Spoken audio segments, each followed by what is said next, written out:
Elden Ring Nightreign finally has a launch date, and it's surprisingly soon. Metal Gear Solid Delta finally locks in launch date after a slew of leaks. Kingdom Come Deliverance 2 studio reports. It's approaching 2 million sales and much more. From Software has confirmed when Elden Ring Nightreign will launch, and we won't be waiting much longer.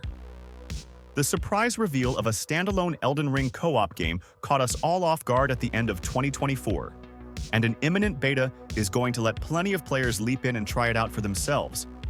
Whether you have an invite or not, however, it's just a few months until we can play the full version of the multiplayer RPG.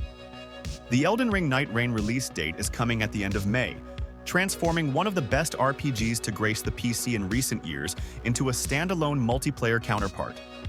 In case you haven't been keeping up, Elden Ring Nightreign puts teams of players together in a co-op fight through parallel universe Limveld, which features a series of procedurally generated dungeons filled with enemies that even include some favorite faces from other From Software classics, such as the Dark Souls trilogy. If you can't wait until then, an Elden Ring Nightreign beta is running this current weekend, but you'll need a key to get in. From Software says it has now sent these out to players with invites, so be sure to check your email if you applied to take part. Elden Ring Nightreign launches Friday, May 30th, 2025. You can pre-order it now on Steam, priced at $39.99 or £34.99 for the base edition, or $54.99 or £47.99 for the deluxe edition. Note that the Valve store lists the date as Thursday, May 29th, which may be due to regional time differences. I'm not sure if an upcoming game has had release dates and windows leaked more, through official channels no less, than Metal Gear Solid Delta Snake Eater. The long-awaited remake of MGS3, arguably the best entry in Hideo Kojima's stealthy series, most recently had an August date appear unintentionally on the PlayStation Store before being swiftly removed. Now, during Sony's State of Play showcase, Konami has confirmed that date was accurate. Metal Gear Solid Delta, at long last, has an officially confirmed date. There were initial hopes that it would arrive in 2024 after being included in a PlayStation blog post highlighting exciting new projects releasing in that year. However, it never arrived. As mentioned, a release date was then mysteriously added to its listing on the PlayStation Store, and given that a State of Play was around the corner, it seemed like it would for sure be the Metal Gear Solid Delta release date. Turns out everyone was right. During the new State of Play, Konami confirms that Metal Gear Solid Delta Snake Eater will launch on Thursday, August 28th. Konami has also treated us to a brilliant new trailer that shows even more iconic Metal Gear Solid 3 characters in their dazzling new forms. You forget just how many amazing and bizarre moments are littered throughout MGS3, but Delta Snake Eater will help those memories come flooding back. Ubisoft has signaled its expectations for Assassin's Creed Shadows in its latest quarterly financial results, in which it describes pre-orders for the game as solid. While the company did not divulge exact pre-order numbers, it said they were in line with those of Assassin's Creed Odyssey, the second most successful entry of the franchise. The series' best-selling game, the Viking set Assassin's Creed Valhalla, launched in late 2020. The twice-delayed Assassin's Creed Shadows is a key game for Ubisoft during a particularly turbulent time for the company as it faces cost-cutting measures and a potential sale, and after the disappointing sales performance of last year of Star Wars Outlaws. Today, Ubisoft boss Yves Guillemot struck an optimistic note, saying that early previews have been positive for the game. I want to commend the incredible talent and dedication of the entire Assassin's Creed's team, who is working tirelessly to ensure that Shadows delivers on the promise of what is the franchise's most ambitious entry yet. In parallel, Guillemot continued, we are progressing well on our cost reduction program.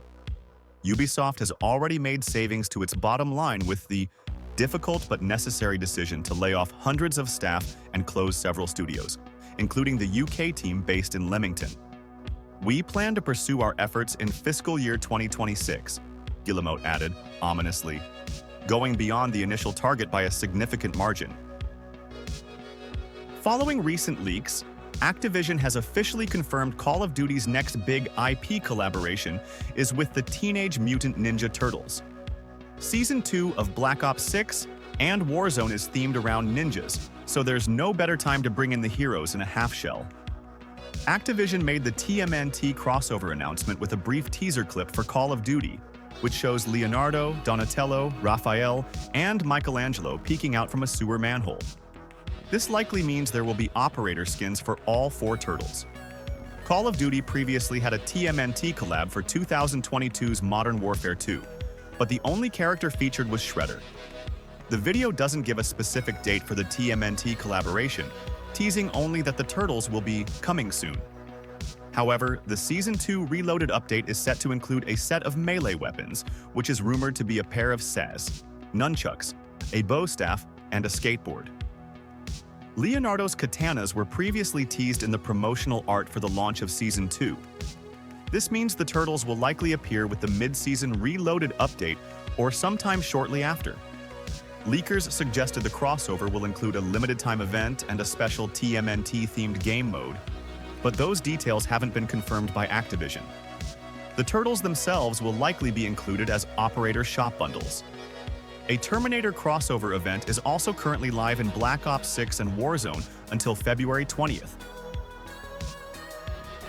By the end of February, players will get their hands on Monster Hunter Wilds after sampling the open beta earlier this month. While anticipation for the sequel seems to be high, Wilds will have a long way to go to match the sales numbers put up by its predecessor, Monster Hunter World. In the last quarter alone, Monster Hunter World added another 1 million units sold, and it hasn't shown any signs of slowing down.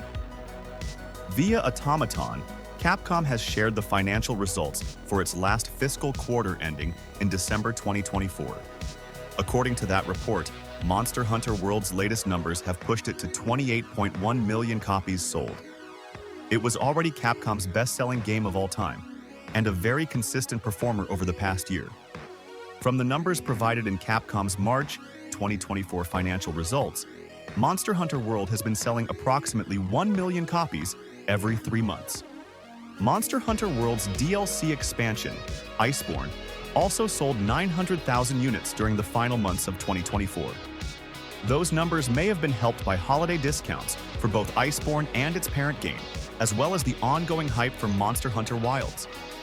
Regardless of the cause, Monster Hunter has become one of Capcom's most successful franchises with 108 million units sold, which is only behind Resident Evil's 167 million units.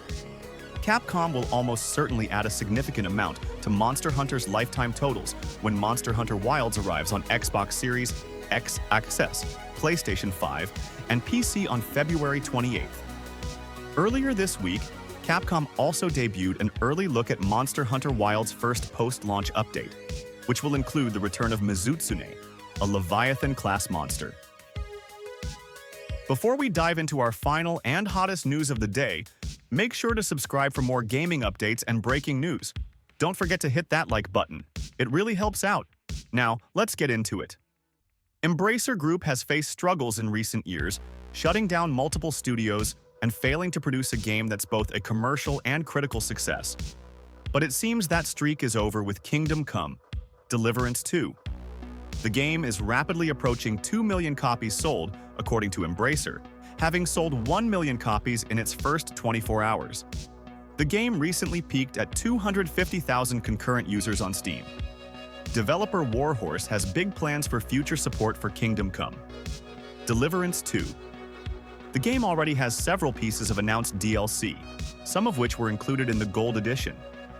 Following that, Warhorse announced its year-long roadmap for the game, with plans to keep supporting it for years.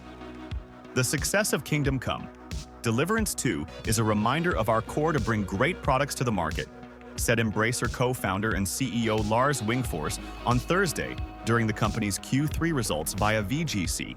The studio's previous title, Kingdom Come: Deliverance, received several years of updates and ports to new consoles, including a highly successful Nintendo Switch version.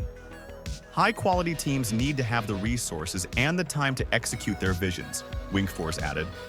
When you have the right teams, this trust benefits everyone, including gamers, employees, and shareholders. I am convinced that we will remain among the industry leaders in our core business verticals in the future.